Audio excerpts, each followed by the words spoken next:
بسم الله والحمد لله والصلاة والسلام على رسول الله وعلى آله وصحبه ومن والاه وبعد، فقال الله تبارك وتعالى: وما آتاكم الرسول فخذوه وما نهاكم عنه فانتهوا۔ عزیز ساتھیو، ماؤ بہنوں اور خواتین اسلام، کل کی مجلس میں ہم نے بہت ساری اہم باتیں سنی۔ کل کی مجلس میں ہم نے سب سے پہلے حدیث کب صحیح ہوتی ہے، اس کے کیا شروط ہیں، اسے ہم نے سنا۔ سب سے پہلا کنڈیشن حدیث کی صحت میں یہ دیکھا جاتا ہے کہ راوی کیا وہ عدل ہے یا نہیں ہے۔ راوی کو اس وقت عدل کہتے ہیں جب اس کے اندر دو چیزیں پائی جاتی ہیں۔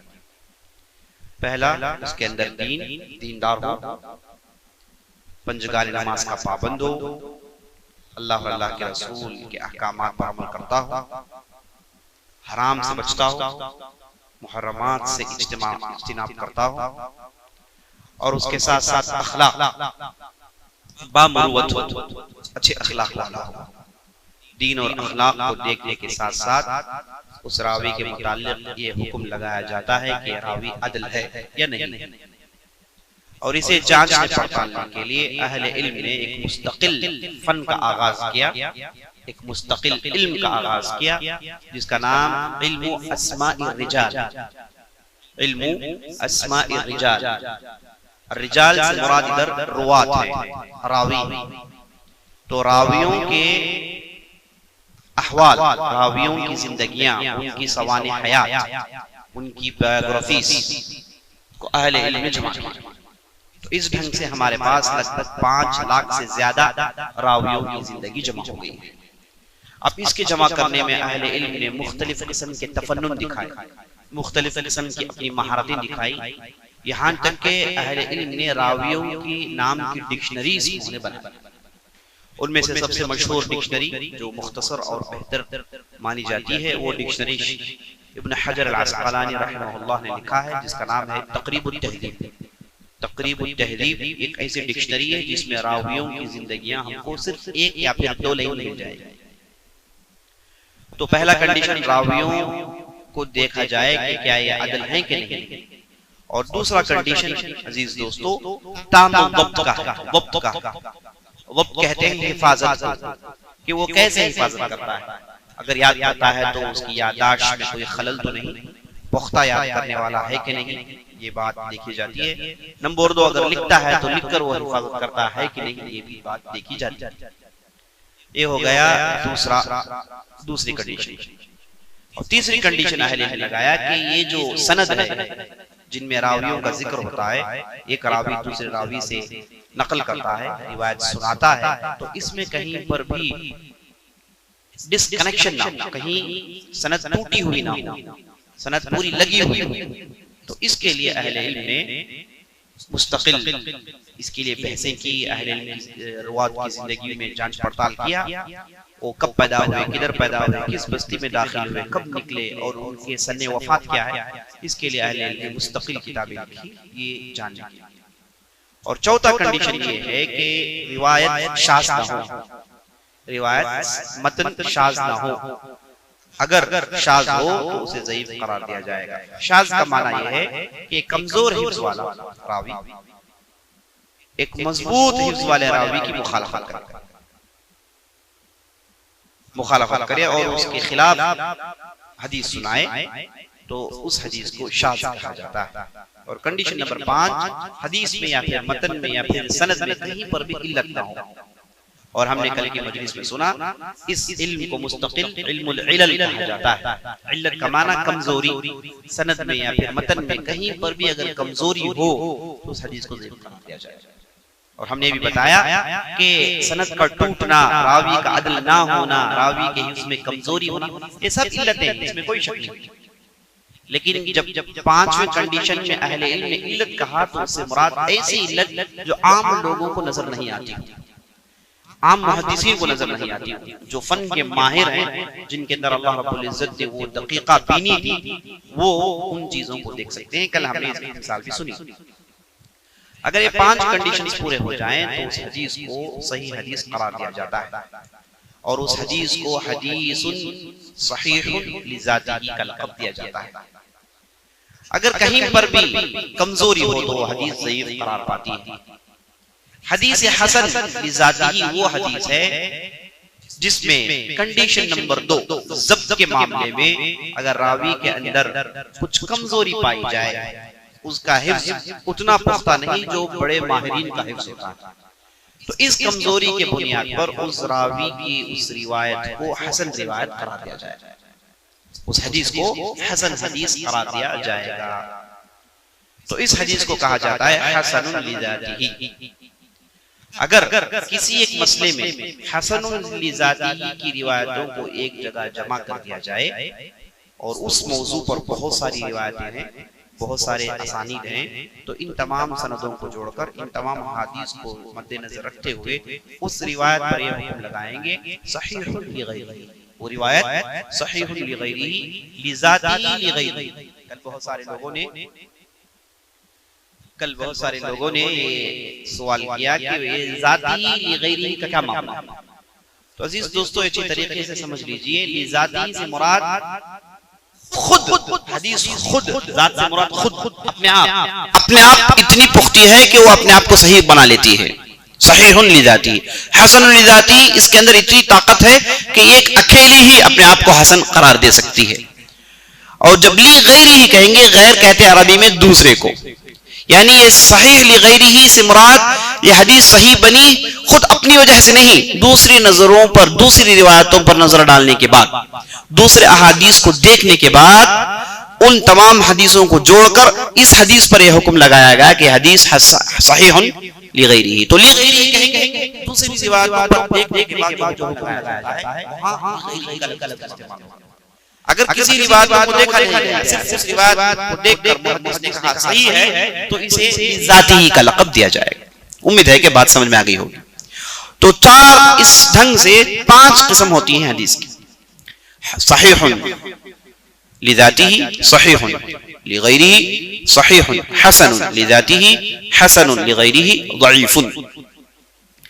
پہلے کے 4 قسم مقبول ہیں، ان میں عمل کیا جا سکتا ہے، اور محدث عام طور پر ایک کوشش کرتا ہے کہ وہ ادھر ادھر سے دلائل جمع کر کے حدیث کو صحیح قرار دے، حدیث کو صحیح قرار دے تاکہ وہ عمل کے قابل بن جائے۔ اس کی یہی کوشش ہوتی ہے، محدث کو یہی کرنی چاہیے۔ جب اس کے پاس کوئی دلیل نہیں، کہیں سے بھی کچھ بھی روایت نہیں ملی، تو مجبوراً اس کو حدیث پر ضعف کا حکم لگانا پڑتا ہے، حدیث ضعیف قرار دینی پڑتی ہے۔ تو جب حدیث ضعیف قرار دی جائے گی اس پر عمل نہیں ہوگا، اور اس کی تفصیل ہم نے کل کی مجلس میں سنی۔ تو اس اعتبار سے حدیث کے 5 قسمیں، آخری قسم ضعیف جس پر عمل نہیں ہوگا۔ اب ضعیف کے ہم نے کل سنا کہ اس کی 300 قسمیں ہیں۔ اب یہ 300 قسمیں کیسی بن گئی؟ جیسے علامہ ابن کثیر رحمہ اللہ کہتے ہیں اپنی کتاب اختصار الحدیث میں کہ حدیث کی 300 قسمیں ہیں ضعیف کی۔ یہ 300 قسمیں کیسی بن گئی؟ اس وجہ سے بن گئی کہ ہر کمزوری کے لیے ایک نام ہے، ہر کمزوری کے لیے ایک نام ہے۔ اس کی تفصیل ہم نے کل کی مجلس میں سنی۔ اور بعض حضرات یہ گزارش کرتے ہیں کہ آپ دوران گفتگو جو کتابوں کا نام ذکر کرتے ہیں، جن محدثین کا نام ذکر کرتے ہیں، جب بھی نام آئے یا پھر کچھ سند وفات آئے، تاریخ کی بات آئے، تو آپ تھوڑا اسے دہرانا۔ اگر ہم دہراتے رہیں گے تو مشکل ہے ہمارے لیے، ہے نا؟ تو آپ سے گزارش ہے، جو بھی سوال کرتے ہیں، خاص طور پر بہنوں کی طرف سے سوال آیا ہے، ان سے ہی گزارش ہے کہ آپ یہ جو ریکارڈنگ ہے، اس ریکارڈنگ کو دوبارہ سنیں۔ اس کے علاوہ ہمارے پاس کوئی حل نہیں، بار بار سنیں، سننے کے بعد اپنی بات کو سمجھنے کی کوشش کریں۔ عزیز دوستو، یہ باتیں کل کی مجلس میں ہم نے تفصیل سے گفتگو کی۔ یہ جو پہلے کی 2 مجلسیں تھیں، یہ سمجھیے کہ علم حدیث کے مقدمے سے اس کا تعلق تھا۔ چونکہ ہم حدیثیں سننے والے ہیں تو میں نے ضروری سمجھا کہ یہ مختصر مقدمہ سامنے پیش کر دوں، تاکہ حدیث سے دلچسپی رکھنے والے اور شغف رکھنے والے انہیں ان کے ذریعے سے بعض باتیں سمجھ میں آ جائے، بعض ان کی گتھیاں کھل جائیں۔ ایک اہم نقطہ میں بتانا چاہتا ہوں کہ جب بھی آپ علمی مجلس میں آتے ہیں کوئی عام بیان نہیں، کوئی عام تقریر نہیں، یا پھر کوئی جمعے کا خطبہ نہیں. آپ جب بھی علمی مجلس میں آتے ہیں تو یہ ذہن میں رکھ کر آئیے کہ آپ کو 100% باتیں سمجھ میں نہیں آئیں گی. ہوتا نہیں ہے 100% باتیں سمجھ میں نہیں آئیں گی. بہت ساری باتیں سمجھ کے باہر ہو جاتی ہیں اور کہنے والا مجبور ہوتا ہے کہ ان باتوں کو سنائے. تو ایسی صورت میں بعض باتیں سمجھ میں نہیں آئیں گی. اگر نہیں آئے تو کوئی پریشانی کی بات نہیں. آج نہیں سمجھ میں آئے تو کل سمجھ میں آ جائے گی، کل نہیں تو پرسوں سمجھ میں آ جائے گی. آپ اس میدان سے جڑے رہیں. جب تک آپ جڑے ہیں آپ کے ذہن کی الجھنیں پوری ہونے کے لیے تیار ہیں، ختم ہونے کے لیے تیار ہیں. تو آپ اگر کوئی آدمی پوری باتیں نہیں سمجھ سکتا تو یہ نہ سمجھیں کہ بھائی یہ بات میرے بس میں نہیں پڑ رہی، میرے پلے بات نہیں پڑ رہی ہے تو میں اسے چھوڑ دوں. ایسی باتیں شیطان وسوسے ڈالتا ہے تاکہ آدمی کو جاہل رکھے. عزیز دوستو، اس وجہ سے جب بھی آپ علمی مجلس میں آتے ہیں تو کوشش کریں، سمجھنے کی کوشش کریں، سوال پوچھیں، سمجھنے کی کوشش کریں. اگر کوئی بات سمجھ میں نہ آئے تو چھوڑ دیں، انشاءاللہ کل پرسوں تک بات سمجھ میں آ جائے گی انشاءاللہ العزیز. اور دوسری بات جو میں بتانا یہ چاہتا ہوں کہ بہت سارے حضرات آ رہے ہیں، علم سیکھ رہے ہیں. اللہ سے ہم دعا کرتے ہیں کہ اللہ تعالیٰ ان کے آنے کو قبول فرمائے، اللہ ان کے بیٹھنے کو قبول فرمائے. بہت سارے ایسے بھی ہیں جو کام کرتے ہیں لیکن علم کے شغف نے انہیں کھینچ لایا ہے. یہ بہت اچھی بات ہے. ہم صحابہ تابعین تبع تابعین کی زندگی میں نظر ڈالتے ہیں، سلف الصالحین کی زندگی میں نظر ڈالتے ہیں تو ان میں سے بہت سارے ایسے تھے کہ ان کا خود کا پیشہ تھا، خود کی ان کی تجارت تھی، لیکن علم کے لیے وقت نکالا کرتے تھے. اب صحابہ میں لے لیجئے، عمر بن خطاب رضی اللہ عنہ کتنے بڑے صحابی گزرے، خلیفۃ الاسلام. ان کے تعلق سے آتا ہے کہ یہ اور ایک ان کے ساتھی جن کا نام عتاب بن مالک تھا، دونوں میں اتفاق ہوا کہ آپ ایک دن نبی صلی اللہ علیہ وسلم کے مجلس میں جائیں گے، میں بازار جاؤں گا، میں بازار میں کماؤں گا، اور دوسرے دن میں مجلس میں آؤں گا تو آپ بازار چلے جاؤ. اور دونوں مل کر ایک جگہ بیٹھتے ہیں. آپ نے آج محمد رسول اللہ سے کیا سنا بتائیے تفصیل. علم سے علم سیکھتے ہیں، سنتے ہیں، سمجھتے ہیں. اس طریقے سے دونوں نے مل کر علم کو باقی رکھنے کے لیے علم کے سلسلے کو باقی رکھا. اور اس کے بعد عمر بن خطاب خلیفہ بنے، اور خلیفہ بنے تو ان کے سامنے بہت سارے ایسے مسائل آئے، انہوں نے اپنی علم کی بنیاد پر اس کے فتوے دی. تو کوئی معمولی چیز نہیں ہے عزیز. میں آؤں تو آدمی علم حاصل کرنے کا سلسلہ جاری رکھے، پوری زندگی جاری رکھے. جیسے امام احمد بن حنبل کہتے ہیں علم حاصل کرنے کا سلسلہ ماں کی گود سے لے کر قبر کی گود تک، ماں کی گود سے لے کر قبر کی گود تک. جو آدمی علم سے تعلق رکھتا ہے، علم سے شغف رکھتا ہے، یہ آدمی کے سینے میں ایمان ہے. اسی لیے ابن القیم رحمۃ اللہ علیہ کا قول عام طور پر میں کوٹ کرتا ہوں. وہ کہتے ہیں کہ طلب العلم النہمہ فی طلب العلم، النہمہ فی طلب العلم من اوصاف المؤمنین. کہتے ہیں علم حاصل کرنے کے لیے بے قراری، علم حاصل کرنے کا شغف، محبت. نہمہ بلکہ اس سے بھی گہرا لفظ ہے. نہمہ عربی زبان میں نادیدگی کو کہتے ہیں، ہے نا. جیسا بھوکا اگر کسی کھانے کو دیکھ لے تو اس کے زبان سے پانی نکل آتا ہے، لعاب نکل آتا ہے، اس کو کہتے ہیں نہمہ. تو علم کو دیکھے حاصل کرنے کی بے قراری پیدا ہو تو اسے کہتے ہیں نہمہ. کیا کہتے ہیں دیکھیے، النہمہ فی طلب العلم من اوصاف المؤمنین. علم حاصل کرنے کے لیے بے قرار ہونا، اسے سیکھنے کی کوشش کرنا، یہ مومنین کے اوصاف میں سے ہے، مومنین کی صفات میں سے ہیں. مومنین کرتے ہیں علم حاصل کرنے کی خواہش، مومنین کرتے ہیں. عزیز دوستو، اگر علم کا تعلق شریعت سے لگ جائے تو اور بڑی بات ہے، اور یہ علم اللہ اور اللہ کے رسول کے کلام سے جڑ جائے تو اور بڑی بات ہے. اور جو باتیں ہم سننے کے لیے جمع ہوئے ہیں یہ دین کی بنیاد ہے. ابھی آپ سنیں گے 40 نووی کی کیا خوبیاں ہیں. تو آپ ادھر آ رہے ہیں، اللہ رب العزت سے ہم دعا کرتے ہیں کہ اللہ تعالیٰ آپ کی اس بیٹھک کو قبول فرمائے.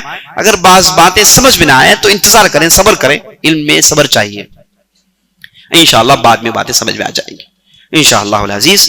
تو عزیز دوستو، یہ چند باتیں جن کا تعلق مقدمے سے تھا. آج ہم اصل موضوع کی طرف آگے بڑھتے ہیں.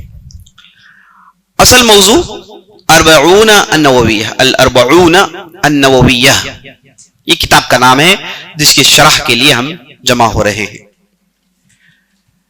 اس کتاب کے مؤلف کا نام ہے الامام ابو زکریا یحییٰ بن شرف النووی.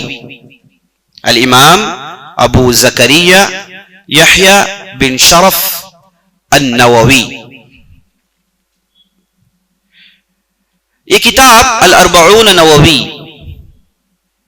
یہ ایسی کتاب ہے جو سارے دنیا میں مشہور ہے. دنیا کا کوئی ایسا حصہ نہیں یا پھر کوئی ایسا مدرسہ نہیں یا پھر کوئی ایسی مسجد نہیں جہاں پر اس کتاب کو نہیں پڑھی جاتی ہو. اس کتاب میں جو علم رکھا گیا ہے اس کو علم نہیں حاصل کرتے ہوں. اور علماء ساری دنیا میں جو پہلے ہیں انہوں نے اپنا طریقہ بنا لیا کہ علم سکھانے کا آغاز اس کتاب سے کرتے ہیں. اگر کوئی آدمی حدیث کا علم سیکھنا چاہتا ہے تو وہ آغاز اسی کتاب سے کرتا ہے. اور اس کتاب کو بھی اسی مقصد سے لکھا گیا کہ اسے لوگ یاد کریں, اسے حفظ کریں. اور سبحان اللہ یہ ایسی بابرکت کتاب ہے, اگر کسی نے اسے یاد کر لیا تو اسے حدیثیں یاد کرنے کا دروازہ کھل جاتا ہے. اس کے بعد حدیثیں وہ خود بخود یاد کرنے لگتا ہے. سبحان اللہ, بہت ہی بابرکت کتاب ہے. اور اہل علم نے تجربے سے بتایا کہ بہت ہی بابرکت کتاب اس وجہ سے ہے کہ لکھنے والے کا اخلاص اس میں جھلکتا ہے. لکھنے والا اتنا مخلص تھا کہ اس کی کتاب کو اللہ نے اتنی شہرت دی, ساری دنیا میں اس کتاب کو پڑھی جاتی ہے. اب تصور کریں جو صاحب نے اس کتاب کو لکھا ہے, سبحان اللہ, اس کے حق میں کتنا اجر مل رہا ہوگا. اللہ اکبر. ہم دور دراز اس ہندوستان میں بیٹھ کر, اس مدراس میں بیٹھ کر اس کتاب کی شرح سن رہے ہیں. وہ تھے دمشق کے رہنے والے اور انہوں نے جو کتاب لکھی کئی سال پہلے لکھی, لیکن آج تک لوگ پڑھتے ہیں تو یہ سارا اجر ان کے حق میں منتقل ہو رہا ہے. اللہ اکبر, کتنی بابرکت چیز ہے. یہ اخلاص کی نشانی ہے. اس 40 نووی یعنی 40 حدیث کا مجموعہ, اسے سمجھنے کے لیے ہم تھوڑی تاریخ میں اپنی بات آگے بڑھاتے ہیں. عزیز دوستو, اہل علم کے درمیان جہاں انہوں نے جب سے تصنیف شروع ہوئی, تدوین اور تصنیف کی تعریف ہم نے دیکھ لی, جب سے تصنیف شروع ہوئی علماء نے حدیثوں کو مختلف رنگوں میں جوڑنا شروع کیا اور جوڑنے میں انہوں نے اپنی مہارت دکھائی. کوئی آئے تو انہوں نے صرف احکام کے حدیث کو جوڑا, کوئی آئے تو انہوں نے صرف عقیدے کے حدیث کو جوڑا, کوئی آئے تو انہوں نے سلف الصالحین کے اقوال کو جوڑا. اس طریقے سے حدیثوں کو جمع کرنے میں ہزاروں طریقوں کو اہل علم نے ایجاد کیا.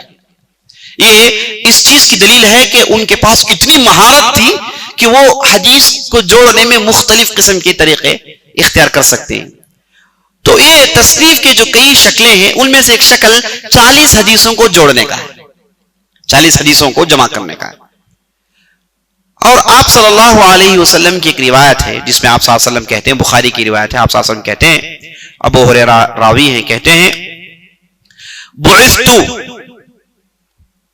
بعثت بجوامع الکلم, اللہ رب العزت نے مجھے جوامع الکلم دے کر بھیجا ہے. جوامع الکلم کا معنی کیا ہے؟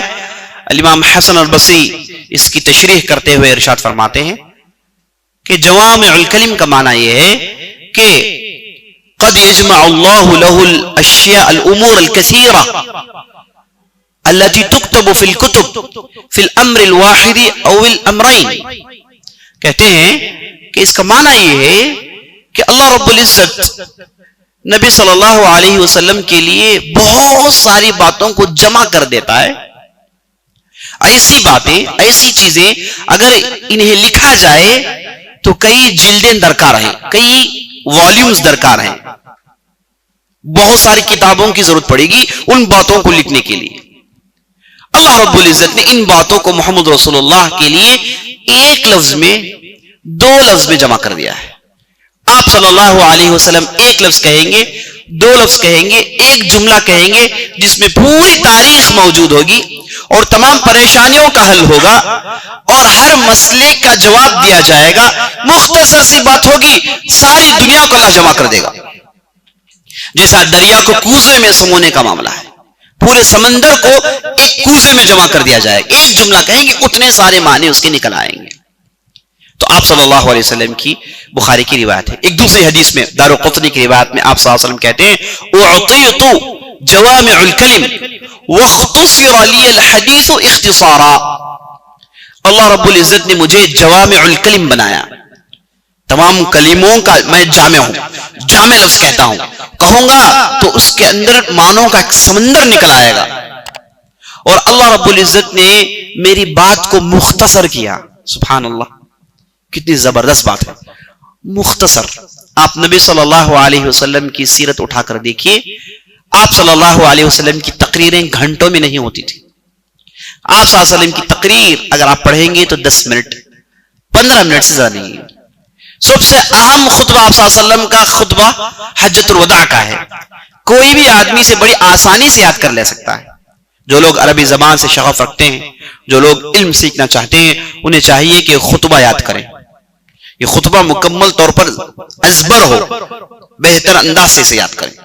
عربی زبان کے اعتبار سے، معلومات کے اعتبار سے، حدیث کے اعتبار سے سب سے عمدہ چیز ہے. تو آپ اس خطبے کو پڑھیے، بڑی مشکل سے 7 سے 8 منٹ ہوں گے بس. یہ عالمی خطبہ مختصر. آپ صلی اللہ علیہ وسلم کی تقریریں مختصر.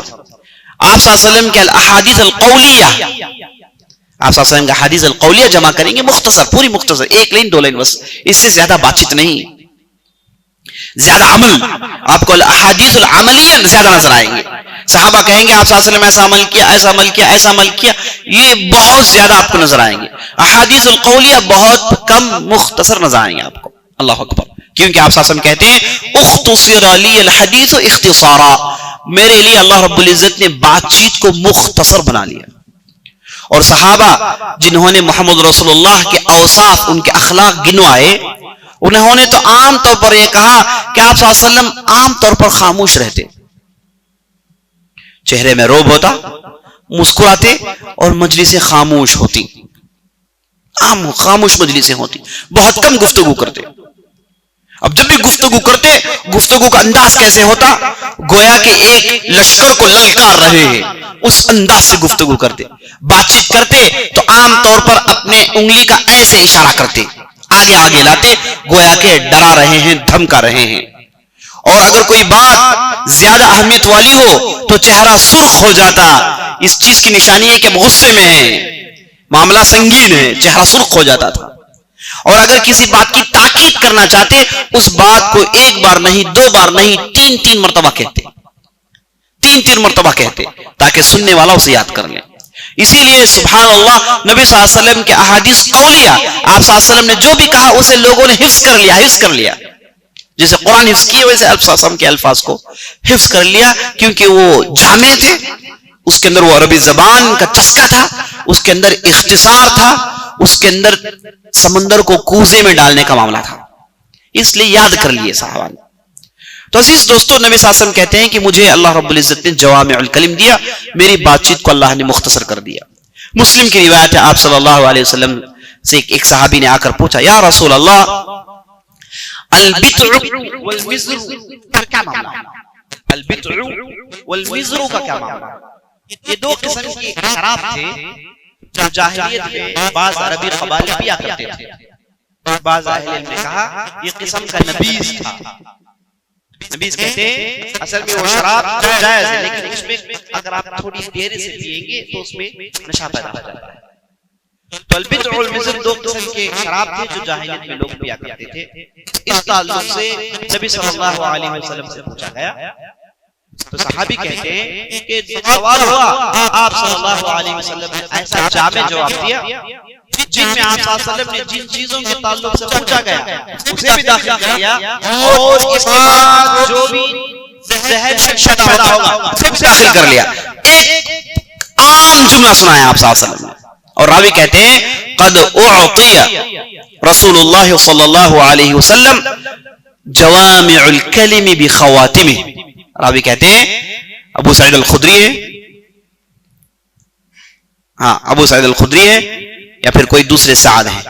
وہ کہتے ہیں کہ میں نے نبی صلی اللہ علیہ وسلم کو دیکھا کہ آپ صلی اللہ علیہ وسلم کو اللہ رب العزت نے جامع کلمات سنائے، جامع کلمات سنائے، اور ہر کلمہ ایسا ہوتا کہ اس کے اندر معاملے کو فل سٹاپ رکھ دیا جاتا. اس کے بعد کوئی سوال نہیں کرے گا، اس کے بعد کوئی آدمی کے ذہن میں شک و شبہات پیدا نہیں ہوں گے. ایک مختصر جملہ، 1 لفظ 2 لفظ، معاملہ ختم. بخواتمہ یعنی معاملے کو ختم کرنے کا معاملہ تھا اس کے اندر. تو اس کے بعد نبی صلی اللہ علیہ وسلم نے جو کہا وہ سناتے ہیں، کہتے ہیں انہا عن کل مسکر اسکر عن الصلاۃ.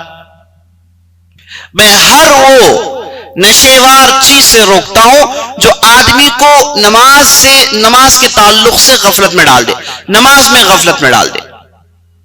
ہر وہ چیز جس کے اندر نشہ ہو وہ حرام ہے.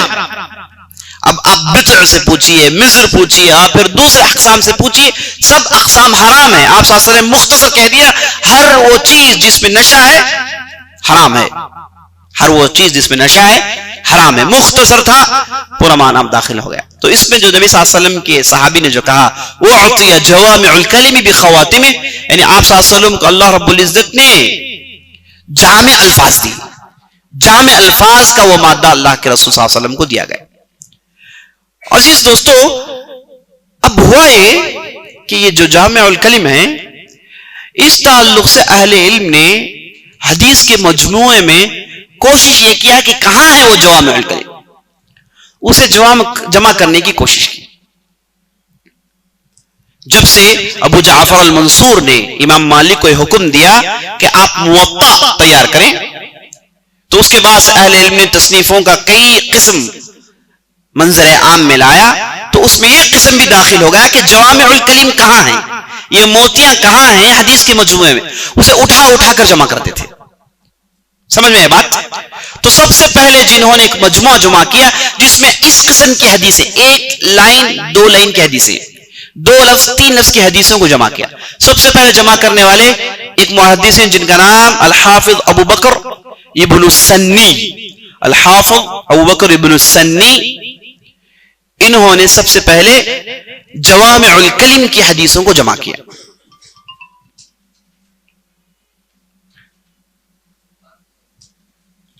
ابن السنی، حافظ ابو بکر ابن السنی، انہوں نے سب سے پہلا مجموعہ جمع کیا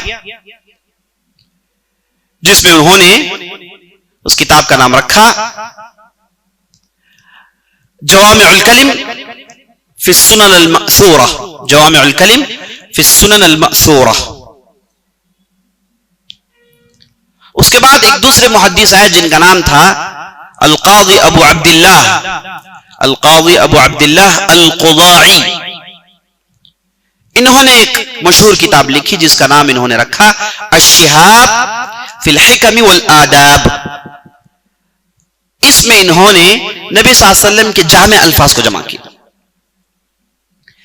اس کے بعد ایک دوسرے محدث آئے جن کا نام تھا الامام الخطابی، بہت مشہور امام ہیں، سب سے پہلے بخاری کی شرح کرنے والے ہیں، ابو داؤد کی شرح کرنے والے ہیں، بہت بڑے امام گزرے ہیں.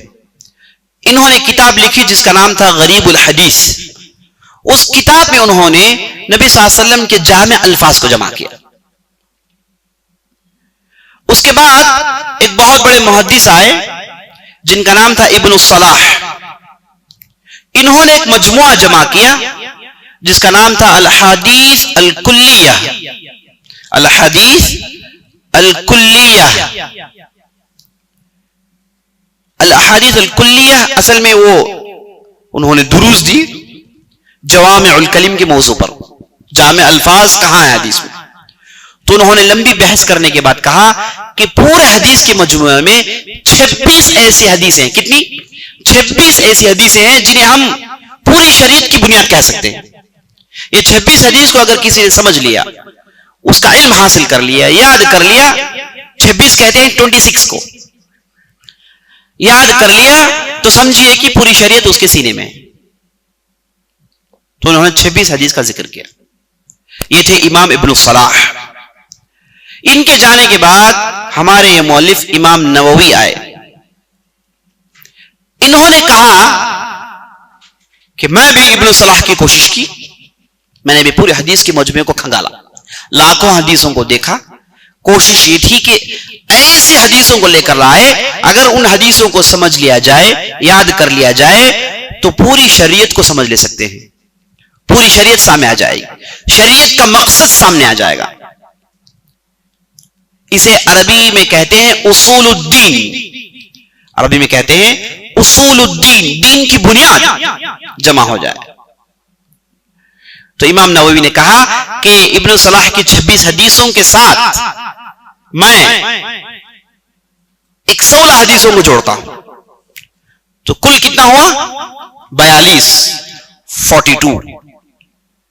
42 حدیثوں کو انہوں نے جوڑا اور اس مجموعے کا نام رکھا الاربعون. اس مجموعے کا نام انہوں نے رکھا الاربعون، جو آگے چل کے الاربعون النوویہ کے نام سے ساری دنیا میں مشہور ہو گئی کتاب. اربعون کہتے ہیں عربی میں 40 کو. عربی میں اربعون کہتے ہیں 40 کو. اب انہوں نے 40 کہا لیکن کتنے حدیثیں جمع کی ہیں؟ 42 حدیثیں انہوں نے جمع کی ہیں. ابھی ہم دیکھیں گے کہ انہوں نے ایسا کیوں کیا. تو یہ تھے امام نووی جن کی کتاب ہم انشاءاللہ، یہی کتاب کا مقصد ہے، یہ کتاب کا بیک گراؤنڈ میں آپ کو بتا رہا ہوں. اب یہ امام نووی جانے کے بعد ایک دوسرے بہت بڑے محدث آئے جن کا نام تھا ابن رجب الحنبلی. ابن رجب الحنبلی جو بہت ہی زبردست محدث گزرے ہیں، جو ابن القیم رحمۃ اللہ علیہ کے شاگرد تھے. انہوں نے ان 42 حدیثوں کی شرح لکھی. 42 حدیث کی انہوں نے شرح لکھی، ایکسپلینیشن کیا، اور اس کتاب کا نام انہوں نے رکھا جامع العلوم والحکم. جامع العلوم والحکم، تمام علوم اور حکمتوں کا مجموعہ. کیا معنی ہے؟ تمام علوم اور حکمتوں کا مجموعہ، یہ اس کا معنی ہے جامع العلوم والحکم. اب انہوں نے تفصیل سے شرح کرنے کے بعد انہوں نے کہا کہ میں ایک 8 حدیثوں کا اضافہ کرتا ہوں. ایسی حدیثیں جنہیں امام نووی نے چھوڑ دیا. ان 8 حدیثوں کو میں جمع کر دوں گا تو مجموعہ ہو گیا 50. اب آپ فوراً سوچیں گے اس کے بعد کوئی ضرور آئے ہوں گے انہوں نے ایڈ کیا ہوگا. نہیں، یہی سے بات رک گئی. تو 50 حدیثوں کا مجموعہ جمع ہوا. تو امام ابن رجب الحنبلی رحمۃ اللہ علیہ نے الحق الفرائض باہلها کی حدیث کو جمع کیا. يحرم من الرضاعة ما يحرم من النسب، اس حدیث کو جمع کیا. ان اللہ اذا حرم شيئا حرم ثمنه، اس حدیث کو جمع کیا. اور اس کے بعد انہوں نے اربع من كن فيه كان منافقا خالصا، اس حدیث کو جمع کیا. ایسی دوسری مختصر اہم حدیثوں کو انہوں نے جمع کر کے اسے 50 کا مجموعہ بنایا. تو انہوں نے ایک ایسی شرح لکھی جو زبردست شرح تھی. یہ جو کتاب میرے سامنے ہے یہ 42 حدیث کی شرح ہے، 42 حدیث کی شرح ہے. کتاب میں لگ بھگ 400 سے زیادہ صفحات ہیں اور اس کا نام انہوں نے رکھا جامع العلوم والحکم. اور ہم نے اسی نام کو اس مرکز کے لیے چنا ہے، مرکز العلوم والحکم. یہیں سے ہم نے اس کو لیا ہے تاکہ اس مقصد سے کہ یہاں سے علم اور حکمت کی نشر و اشاعت ہو. اللہ سے ہم دعا کرتے ہیں کہ اللہ ایسے لوگ لائے جو اس مرکز کے ذریعے سے حکمت اور علم کو دور دور تک پہنچائے. آمین یا رب العالمین. تو عزیز دوستو، تو یہاں پر بات رک گئی. 50 حدیثوں کا مجموعہ بنا.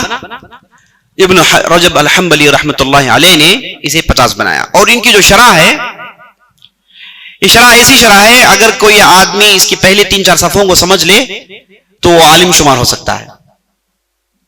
تو ایسے انہوں نے دقیق شرح لکھی. اب ایسی باتیں اس میں ہیں کہ عام ایسی مجلسوں میں ان باتوں کو پیش کریں گے تو عوام اسے ہضم نہیں کر پائے گی. تو ہم اس کتاب کو تو بنیاد نہیں بنائیں گے، لیکن اس سے اہم باتیں ہم جو سمجھی جا سکتی ہیں انہیں آپ کے سامنے لانے کی کوشش کریں گے. تو یہ ہے مختصر اربعون نووی کی تاریخ. اب چلیے ہم اس مؤلف کے تعلق سے سنتے ہیں. یہ مؤلف جن کا نام ابو زکریا یحییٰ بن شرف النووی تھا، بہت زبردست عالموں میں سے ایک ہیں. اگر دنیا کے علماء کا لسٹ بنایا جائے ان میں اہم علماء کی ایک لسٹ، ایک فہرست تیار کی جائے تو اس میں امام نووی کا ہونا ضروری ہے. اس میں امام نووی کا ہونا بہت ضروری ہے. امام نووی ان کی پیدائش 631 میں ہوئی، 631 ہجری میں ہوئی. یہ شام کے ایک علاقے جس کا نام نوا تھا وہاں ان کی پیدائش ہوئی. ایک معمولی سا گاؤں تھا، وہاں ان کی پیدائش ہوئی.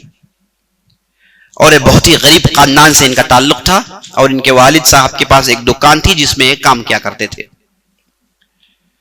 تو اپنی عمر کے 18 برس انہوں نے اپنے والد صاحب کے ساتھ گزار دیے اور اپنی بستی کے اہل علم سے انہوں نے علم سیکھا، لکھنا سیکھا، پڑھنا سیکھا، قرآن حفظ کیا. بنیادی علم حاصل کیے. جب 649 کا زمانہ آیا، 649، جب ان کی عمر 18 سال کی تھی، اپنے والد صاحب کی اجازت لینے کے بعد یہ دمشق پہنچے. یہ جو دمشق ہے، اللہ رب العزت اس دمشق کی حفاظت کریں، اللہ رب العزت اسے ظالموں کی شکنجوں سے بچائیں. یہ دمشق بڑی تاریخی بستی ہے اور علم کا گہوارہ ہے. اور دمشق بنو امیہ کے زمانے سے ایک ایسی بستی بن گئی جہاں اہل علم حاصل کرنے کے لیے پہنچتے تھے. اہل علم، علماء کا یہ مرکز بن گیا تھا. علم حاصل کرنے کے لیے لوگ یہاں آیا کرتے ہیں. آپ وہ تاریخ اٹھا کر پڑھیں گے تو بڑے بڑے لوگ ہجرت کر کے اس بستی میں آ گئے تھے. شیخ الاسلام ابن تیمیہ کو لیجیے آپ، ان کا خاندان ترکیہ کا تھا، حران کا تھا، وہ لوگ ہجرت کر کے دمشق پہنچ گئے. آپ شیخ محدث العصر شیخ محمد ناصر الدین الالبانی رحمہ اللہ کو لے لیں، وہ بھی ہجرت کر کے دمشق پہنچے تھے. ان کا تعلق یورپ سے تھا. وہ اجمی تھے، عربی نہیں جانتے تھے، اجمی تھے. اپنے بستی البینیا سے آئے تھے. بچپن میں دمشق میں آئے، عربی زبان سیکھی. اب ایسے مرتبے کو پہنچے کہ عرب ان سے عربی زبان سیکھا کرتے تھے.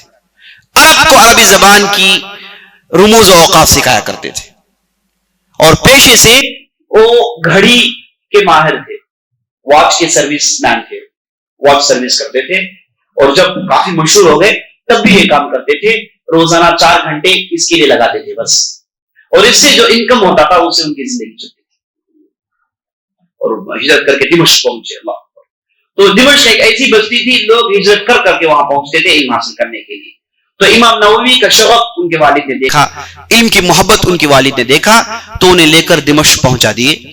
تو اپنی عمر کے 18 سال میں دمشق پہنچتے ہیں. عزیز دوستو، ان کی پیدائش 631 آپ نے سنی، وفات ان کی ہوئی 776 676 میں. تو کتنے سال انہوں نے زندہ رہے؟ یہ 46 سال، 46 ایئرس یہ زندہ رہے. اتنی مختصر سی زندگی ہے نا، کم عمر ہے. 46 بہت ہی کم عمر ہے. لیکن انہوں نے جو محنت کی اور انہوں نے جو علم کی خدمت کی، انہوں نے ایک کتاب لکھا جس کا نام تھا مجموع المہذب. اس کے تعلق سے آج کے اہل علم کہتے ہیں اگر ساری دنیا کے یونیورسٹیز کے PhD اسکالر جمع ہو جائیں، جمع ہو کر ایک ایسی کتاب لکھنا چاہے لکھ نہیں سکتے. ایک ایسی کتاب لکھنا چاہے لکھ نہیں سکتے. مجموع المہذب، مجموع المہذب. اللہ اکبر. صرف 40 پر 6 سال، 18 سال کی عمر میں دمشق آئے تو اپنی پوری زندگی اس کے بعد دمشق میں گزارے. اور انہوں نے کبھی بھی شادی نہیں کی، بیچلر تھے اور اسی حالت میں وفات پا گئے. اور پورے کا پورا وقت علم کے لیے دیتے تھے. یہ جب دمشق میں آئے تو شروع میں ایک مدرسہ تھا جس کا نام المدرسۃ الرواحیہ، وہاں پر انہوں نے 2 سال علم حاصل کیا. اور اس کے بعد اتنی ان کے اندر سکت پیدا ہو گئی کہ خود انہوں نے جانچ لیا، پڑھ لیا کہ کون سی کتاب کو پڑھنی چاہیے. تو ان کتابوں کو انہوں نے چنا اور روزانہ 12 درس اٹینڈ کیا کرتے تھے. روزانہ 12 درس میں حاضری دیتے تھے. آپ ایک درس میں آئے ہیں، صبح سے شام تک یہ 12 درس میں حاضری دیا کرتے تھے. مختلف فنون کو ایک ساتھ انہوں نے پڑھا، 12 سبجیکٹس کو انہوں نے ایک ساتھ پڑھا اور زندگی کا بہت بڑا حصہ اس میں لگایا. ان کے تعلق سے آتا ہے کہ یہ ایک ایسے مرحلے کو پہنچ گئے تھے، علم کی ان کی اتنی محبت ان کے دل میں پیدا ہو گئی تھی کہ اپنی زندگی کو جب انہوں نے اس مدرسے میں بتایا تھا، المدرسۃ الاقبالیہ، اس کے بعد ایک مدرسہ ہے جس میں انہوں نے اپنی زندگی بتایا، اس مدرسے میں انہوں نے 2 سال ایسے بتائے جس میں انہوں نے کبھی بھی بستر میں لیٹ کر نہیں سویا. 2 سال ایسے گزرے جب بیٹھ کر سوتے تھے، اپنی پیٹھ کو انہوں نے زمین میں لگایا ہی نہیں. ایسے ہی اتنے مصروف ہو گئے تھے عبادت اور علم میں کہ انہوں سونا بھی نہیں چاہا. اللہ اکبر، بیٹھ کر سوتے تھے. اس وجہ سے ایسی کتابیں لکھی جس کے تعلق سے آپ سے سنا کہ ساری دنیا مل جائے تو ایسی کتاب لکھ نہیں سکتے. اور اللہ رب العزت نے ان کے علم میں برکت دی، چونکہ ان کے دل میں بہت زیادہ تقویٰ تھا، زاہد آدمی تھے، ساری دنیا کے عمراء ان کے پاس ملنے کے لیے آتے تھے، لیکن کبھی بھی کسی سے پیسے لینا انہوں نے ضروری نہیں سمجھا، اپنی زندگی کو فقر و فاقے میں گزارا، ایک دن روزہ رکھتے اور ایک دن روزہ چھوڑتے تھے، ایسا ان کا معاملہ تھا۔ لوگوں نے انہیں دیکھا تو کہا کہ آپ اتنے دبلے پتلے ہو گئے، ڈریے اللہ سے، کہیں مر نہ جائے آپ، کہیں مر نہ جائے آپ۔ تو کہا کہ میں بہت کھاتا ہوں، بہت پیتا ہوں، جو کھاتا ہوں پیتا ہوں یہ اللہ کے لیے کافی ہے۔ اور تقوی کا یہ عالم تھا کہ دمشق میں رہتے تھے، کسی پھل کو چھوتے بھی نہیں تھے، کسی پھل کو چھوتے بھی نہیں تھے۔ لوگوں نے پوچھا کہ آپ پھل کیوں نہیں کھاتے؟ تو کہا کہ یہ جو پھل دمشق میں آتے ہیں یہ ان زمینوں سے آتے ہیں جو وقف کی زمینیں ہیں، اور وقف کی زمینوں کو یہ جو بادشاہ ہیں اپنا خزانہ انہوں نے بنا لیا ہے، وقف کی زمینیں ہیں لیکن اپنے لیے انکم کا ذریعہ بنا لیا ہے، اور لوگوں کو مساقہ میں دیتے ہیں، مساقہ ایک قسم کا ٹرانزیکشن ہے، اس میں دیتے ہیں اور اس سے پیسے لاتے ہیں، اور اس کے بعد ان پیسوں کا کیا کرتے ہیں کسی کو نہیں معلوم۔ تو ان زمینوں سے یہ پھل نکل آتے ہیں، تو اس وجہ سے میں پرہیز کرتا ہوں کہ یہ پھل میرے اندر نہ جائیں۔ یہ عالم تھا تقوی کا، اور مختصر کھاتے تھے، اور جب بھی کھاتے تھے تو ساتھ کتاب ہوا کرتی تھی، ساتھ کتاب ہوا کرتی تھی، اور کھانا ان کا صرف بریڈ تھا جو پانی میں ڈبو کر کھا جاتے تھے۔ اسی ڈھنگ سے انہوں نے اپنی پوری زندگی بتائی، علم میں اور علم کی نشر و اشاعت میں۔ اللہ اکبر۔ اور اس کے بعد ایسے ایسے کتابیں لکھی، سب سے مشہور کتاب ان کے ریاض الصالحین ہے، ہر آدمی جانتا ہے ریاض الصالحین، جو بہترین کتاب مانی جاتی ہے۔ انہوں نے کتاب اس وجہ سے لکھی کہ ان سے پہلے جو علماء آئے، جیسے امام غزالی ہو گئے اور دوسرے علماء آئے، انہوں نے ایسی ایسی کتابیں لکھی جن میں تقوی کی تعلیم تو انہوں نے دی، دنیا سے دوری تو سکھایا، لیکن ضعیف حدیثوں کی بنیاد پر سکھایا، کمزور حدیثوں کی بنیاد پر سکھایا، کوئی بات وزن نہیں تھی۔ تو انہوں نے چاہا کہ حدیثوں کی روشنی سے بتائیں کہ تقوی کس چیز کا نام ہے، زہد کس چیز کا نام ہے۔ تو انہوں نے حدیثوں کو جمع کر کے ایسی حدیثوں کو جمع کیا جس میں آدمی پڑھنے کے بعد اس کے اندر اللہ کا ڈر پیدا ہو جائے، تقوی پیدا ہو جائے، اسی لیے انہوں نے نام رکھا ریاض الصالحین، نیک لوگوں کا باغیچہ، نیک لوگوں کے باغیچے اس کا معنی آتا ہے۔ تو بہترین حدیثوں کو جمع کیا، ساری دنیا میں کتاب پڑھی جاتی ہے، ساری دنیا میں اس کتاب کو پڑھتے ہیں لوگ۔ آپ چلے جائیے، آپ جہاں بھی آپ جانا چاہتے ہیں چلے جائیے، عرب دنیا میں آپ دیکھیں گے ہر مسجد میں اس کتاب کو رکھا ہوا آپ دیکھیں گے، اور اسے پڑھتے ہوئے آپ دیکھیں گے، فجر کے بعد عصر کے بعد لوگ اسے پڑھتے ہیں، اس کتاب سے استفادہ کرتے ہیں۔ اللہ نے اس کتاب کے ذریعے سے کتنے لوگوں کو بدلا، کتنے شرابی تھے جو بدل گئے، کتنے حرام خور تھے جو بدل گئے، کتنے بدچلن لوگ تھے بدل گئے، کتنے لوگ جن کے دل میں اللہ نے تقوی اور اللہ کا ڈر ڈال دیا اس کتاب کے ذریعے سے۔ اتنی بابرکت کتاب، لکھنے والے یہی امام النووی تھے۔ اور اس کے بعد دوسرے درجے پر ان کی جو مشہور کتاب ہے وہ صحیح مسلم کی شرح، صحیح مسلم کی شرح، المنہاج فی شرح صحیح مسلم ابن الحجاج، شرح مسلم کی شرح، ان جیسی شرح آج تک کسی نے نہیں لکھی، جامع اور زبردست شرح امام مسلم کی انہوں نے کی ہے، جو ساری دنیا میں مشہور ہے۔ مسلم جو صحیح مسلم ہے، حدیث کی کتاب، اسے سمجھنا چاہے تو اس کے علاوہ کوئی چارہ نہیں کہ لوگ امام نووی کے پاس جائیں، ان کی کتاب پڑھیں اور ان کے ذریعے سے ان حدیث کو سمجھنے کی کوشش کریں۔ یہ نمبر 2 پر۔